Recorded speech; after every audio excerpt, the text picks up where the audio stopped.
In the great ages of art, nobody talked of aesthetics. Doubtless, there was lively criticism of each new tragedy, or temple, or cathedral. Every innovation was hotly discussed by the craftsmen and by the public, and divided them into those who blamed and those who approved. But there was no break with tradition, no thought of irrelevant new beginnings or creations ex nihilo.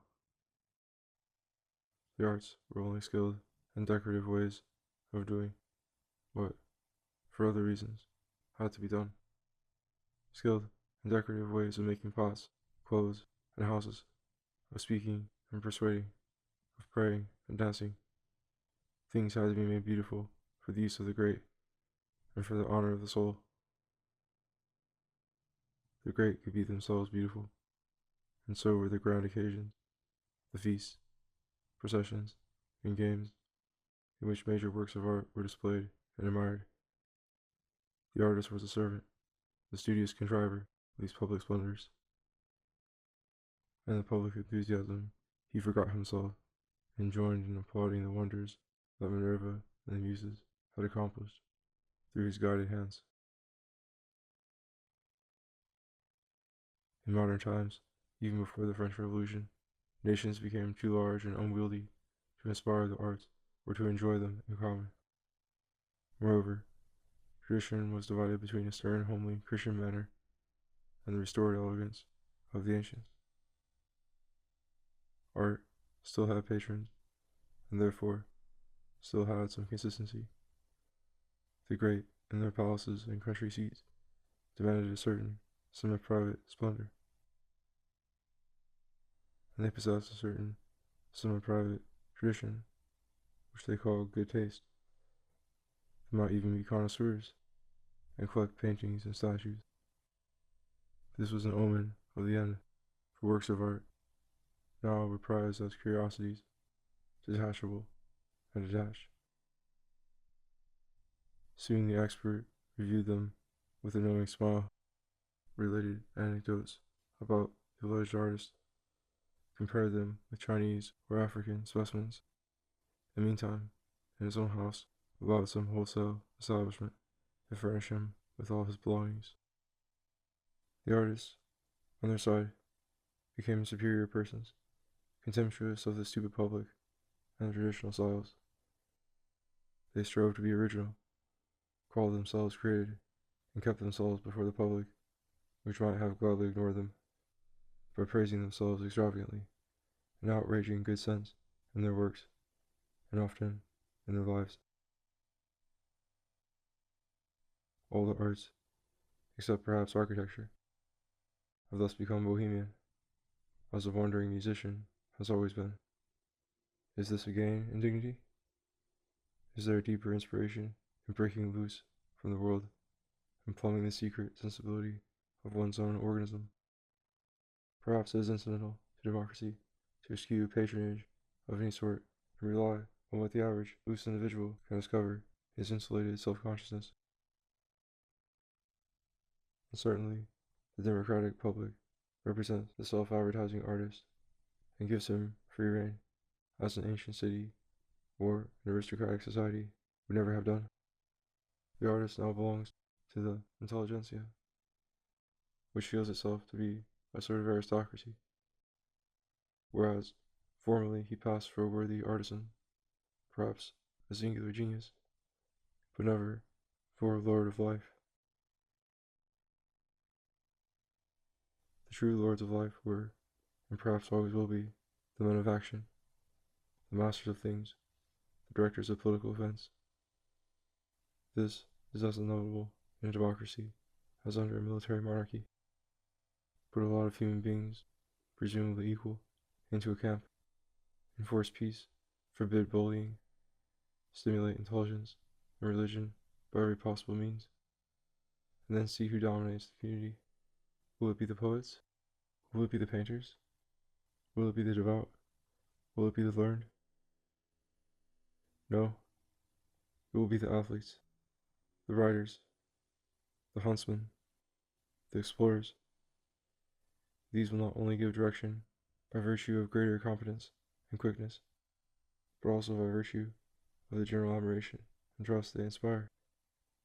They inspire such confidence justly, not because they are at all infallible or even very sagacious, but because, in their rough, prejudiced, and empirical way, they deal with realities, whereas those other mental people, who think themselves superior, stop at ideas, and remain entangled, each in his own subjective world. Your true aristocrat is not without a play life of his own.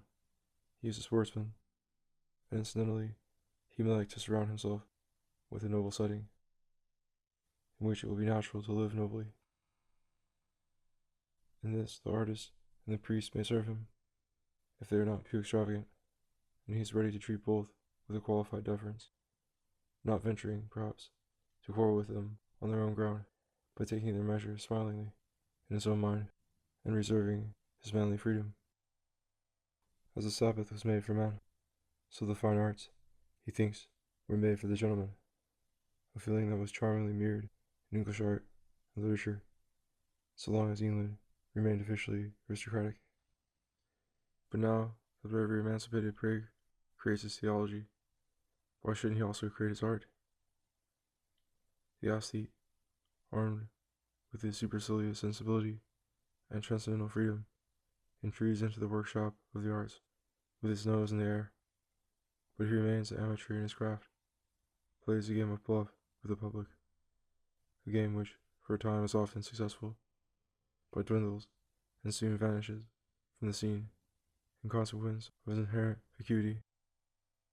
For the arts, after all, draw their lifeblood from a well-digested craftsman's tradition. But the aesthete, posing in his studio, despises his masters, if he ever had them, and flits from one experiment to another, until perhaps his extravagances bring him round full circle to the most primitive conventions. There, by touching bottom and recovering the rudiments, he may really renovate his art and develop it in harmony with the new necessities of society. But the danger is that instead of serving the public and helping them to recognize and refine their natural feelings, he may attempt to stimulate in himself some unprecedented emotion, and may waste his cleverness in abusing mankind for not appreciating his folly.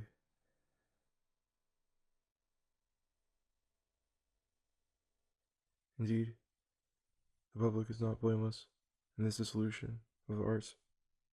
It too has become aesthetic. It too has taken to gathering collections and building museums. A genuine lover of the beautiful would never enter a museum.